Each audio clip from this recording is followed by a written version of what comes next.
அன்புள்ள சகோதரர்களே, எமது வாழ்க்கையை நீங்க எடுத்து பார்த்தோம்னு சொன்னால் மனிதனை தகர்க்கக்கூடிய, மனிதனை இல்லாமலாக்கிவிடக்கூடிய, அறிவை மழுங்கெடுக்கக்கூடிய ஒரு மிக முக்கியமான உணர்வுகள்ல ஒன்றுதான் கவலை உணர்வு. என்ன உணர்வு?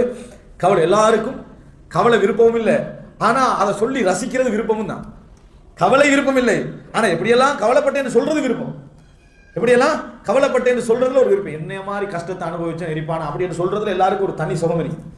யாராவது ஒருத்தன் தண்ட கவலையை சொல்ல வந்தாண்டா பேசாம ஒரு 5 நிமிஷம் தான் கேட்டுட்டு நீங்க சொல்றீங்க நான் பட்ட கஷ்டம் இருக்கிறேன், அதோட அவர் உட்கார்ந்து இவர புராணத்தை கேட்டுட்டேனே போற லெவல்ல தான் எல்லாருடைய கவலை அவரவர்கள் அந்த கவலைக்கு கொடுக்கக்கூடிய கவலையை ரசிக்கிறது. இஸ்லாம் கவலையை ரசிப்பதை, கவலையை மீட்டி பார்ப்பதை, கவலையை வாழ வைப்பதை இஸ்லாம் கடுமையாக கண்டிக்கிறது.